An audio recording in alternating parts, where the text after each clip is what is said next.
Saludos a todos y todas. Mi nombre es Caterina de Jesús Castillo Camacho.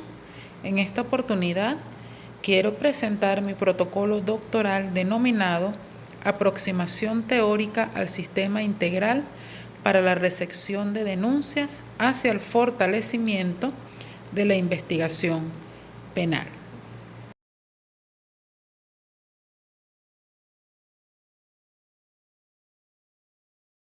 En este sentido y en relación a la problematización, con ocasión a uno de los modos de proceder penalmente para el esclarecimiento de hechos y la individualización de la responsabilidad ante un hecho que revista carácter penal, se encuentra la denuncia. Esta es la declaración formal de la ocurrencia de un hecho que represente una conducta delictiva o falta ante un organismo con competencia para la investigación. En Venezuela, la facultad para denunciarla tiene cualquier persona que tenga conocimiento de la comisión de un hecho punible y puede hacerlo ante un fiscal del Ministerio Público o un órgano de policía de investigación penal, tal y como lo establece la Constitución y el artículo 267 del Código Orgánico Procesal Penal. Por cuanto tenemos que la denuncia es un acto formal y generalmente facultativo, en virtud del cual una persona cualquiera pone en conocimiento de la autoridad en forma verbal o escrita los hechos punibles de cuya comisión tenga conocimiento y que deban investigarse oficiosamente. Ahora bien, ocurre que en Venezuela existe una diversidad de organismos receptores de denuncia en todas las materias. Sin embargo, la responsabilidad constitucional de la dirección de la investigación penal la lleva el Ministerio Público como ente que representa la vindicta pública en nuestro Estado. Asimismo, el Ministerio Público es parte de buena fe, el cual debe velar por el respeto a los derechos humanos y garantías constitucionales, a la tutela judicial efectiva, al derecho a la defensa y el acceso a la justicia. De allí que estos organismos tienen la obligación de atender a los ciudadanos y levantar sus denuncias correspondientes. Sin embargo, se ha podido evidenciar varios escenarios tales como el retraso considerable en la consignación de la denuncia por parte del organismo receptor de la misma, así como la realización de diligencias de investigación antes de la orden de inicio del Ministerio Público, lo que puede generar lo que en teoría se le denomina doctrina del fruto del árbol envenenado o fruto del árbol venenoso. Esto hace referencia a una metáfora legal empleada en algunos países como Argentina, Colombia, España, Estados Unidos, México e incluso Venezuela, relacionada con la valoración de la prueba en un proceso penal. Esto consiste en desestimar cualquier medio probatorio obtenido por vías ilegítimas.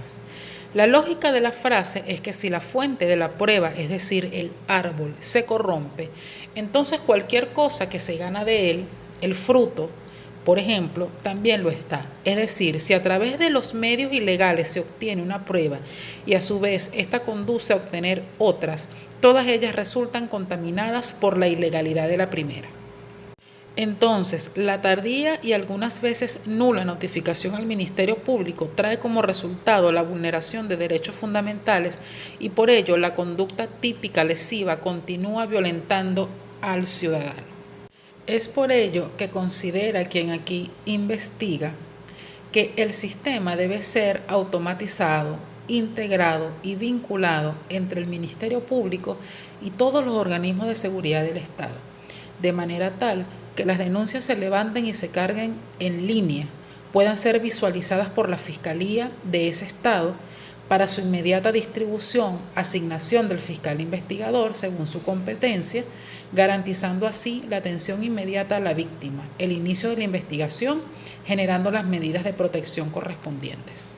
Pero para esta implementación también se requiere la capacitación y sensibilización de los funcionarios y funcionarias de atención a la víctima de cada sede policial, para que se conviertan en actores principales en el cumplimiento de la norma, logrando la sagrada protección al pueblo, tal y como lo estatuye nuestra Constitución de la República Bolivariana de Venezuela, así como nuestras leyes adjetivas y sustantivas. De allí que surge la siguiente interrogante. ¿Un sistema integral para la recepción de denuncias fortalecerá la investigación penal? Por ello, nuestro propósito general será configurar una aproximación teórica de este sistema integral. trayendo esto consecuencias positivas en el desarrollo de la sociedad venezolana a través de un sistema ordenado, automatizado y vinculado con las instituciones del Estado para garantizar la suprema felicidad. Es por ello que se asumirá en esta investigación doctoral la teoría general de sistemas, cuyos orígenes se encuentran en los trabajos publicados por el biólogo alemán Ludwig von Bertalanffy, 1901 a 1972, quien consideraba que esta teoría debe constituirse en un mecanismo de integración entre las ciencias naturales y sociales y en un instrumento básico para la formación y preparación de científicos. Entre los años 1950 y 1968 constituye uno de los aportes intelectuales más significativos puestos a disposición de la investigación en el siglo XX. Ante la aparente simplicidad de su postulado, el enfoque sistemático propone una apertura mental para tratar de responder a los problemas del universo sobre la base del holismo, es decir, en la totalidad, con lo cual se contrapone a los enfoques reduccionistas insuficientes para responder a la complejidad de las interrogantes que se presentaban en las investigaciones, sobre todo aquellas del campo de las ciencias sociales. Las investigaciones con base en el enfoque sistémico conllevan necesariamente a considerar la interdisciplinariedad como uno de sus ejes principales, porque ofrece un sustrato común a una gran variedad de fenómenos que abren el camino a una aproximación unificada de las diversas disciplinas. No se desconoce, sin embargo, la contradicción entre el planteamiento absolutista, que considera todo lo existente como sistema, y lo relativo a la aplicación del concepto, que depende del enfoque o perspectiva con que se ejecute el análisis. A pesar de estas posibles limitaciones, la propuesta que hoy se engloba en la teoría de sistemas resulta innovadora y oportuna, porque la complejidad de los fenómenos y hechos del mundo actual, así como el desarrollo de diferentes disciplinas y sus respectivas convergencias, requieren una visión integradora. De seguidas, debemos referir las cualidades esenciales y tendencias de los sistemas. El sistema es el conjunto de elementos dinámicamente interrelacionados que tienen un propósito determinado. De esta definición se desprende una implicación básica, la influencia mutua entre sus componentes, es decir, que los cambios experimentados en cualquiera de sus elementos repercuten y afectan invariablemente al resto, para modificar en parte o en todo al propio sistema. Bertalanffy, citado por Ander, 1999, definió el sistema como el complejo de componentes interactivos, conceptos característicos de unidades organizadas como interacción, suma, mecanización, centralización, competencia, finalidad y su aplicación a fenómenos concretos, que luego sustentan la aplicación de modelos para describir o concebir nuevos sistemas. Ahora bien, en cuanto al abordaje metodológico, el paradigma que orientará mi investigación es el paradigma interpretativo. Las raíces de este paradigma se remontan a Aristóteles, pero su arraigo más cercano se encuentra en Hegel, Dilthey, Ranke, Wilderbach y Ricker, quienes se esforzaron por brindar a las ciencias humanas, ciencias de la vida, un método científico propio. Desde las orientaciones y disertaciones doctorales realizadas, me planteo realizar la investigación desde la fenomenología trascendental de Husserl, asumida como ciencia eidética, ciencia de las esencias y no solo de los hechos. Su objetivo es la aprehensión abstractiva de la esencia de los fenómenos. Trata Husserl de alcanzar un entendimiento fenomenológico que sea capaz de captar la esencia de los fenómenos de la vida humana, de la intersubjetividad y la subjetividad. El fin último es la comprensión desde un lenguaje cualitativo. Por ello, en la presente investigación preferiré el método fenomenológico hermenéutico, el cual recurre a la reducción trascendental y al análisis intencional para explicitar el sentido del mundo en tanto que mundo, o del ser en tanto que ser, y de las cosas en él. Seleccionaré además 5 informantes clave para conocer sus percepciones durante la realización de una entrevista semi-estructurada.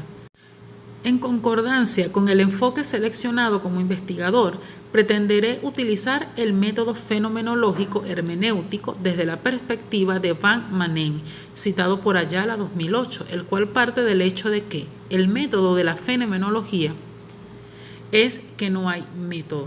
Esencialmente no es un método en el sentido estricto de un conjunto de procedimientos de investigación, sino más bien se desarrolla a través de un camino. Dentro de este contexto, el conjunto de actividades de investigación o métodos sugeridos por Van Manen son de naturaleza empírica y reflexiva.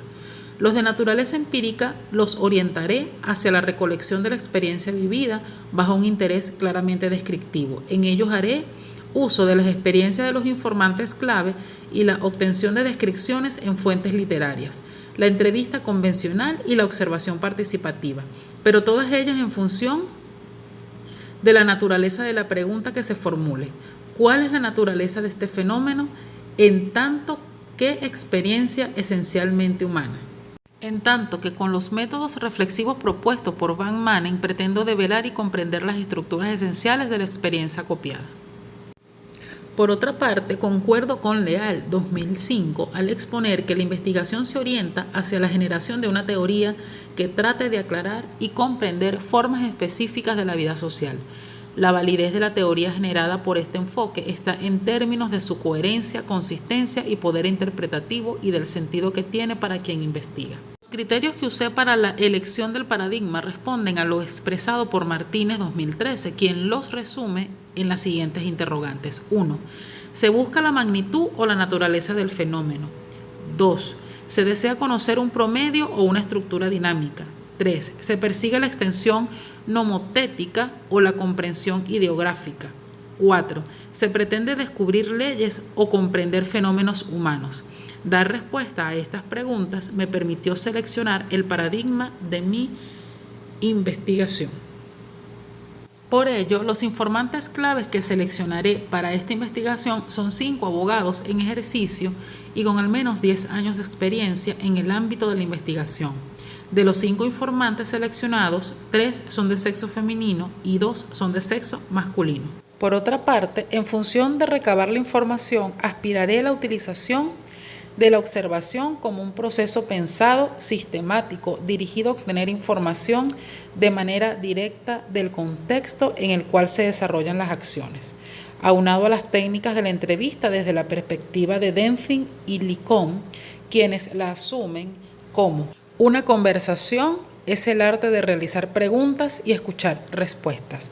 Específicamente, haré uso de la entrevista semiestructurada, en la cual como investigador realizaré una preparación previa de un guión temático sobre el tema a conversar con el informante clave. Por ello, las preguntas que realizaré son abiertas.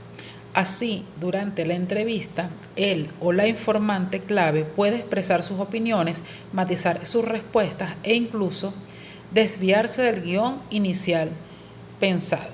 De esta forma estructuraré la entrevista.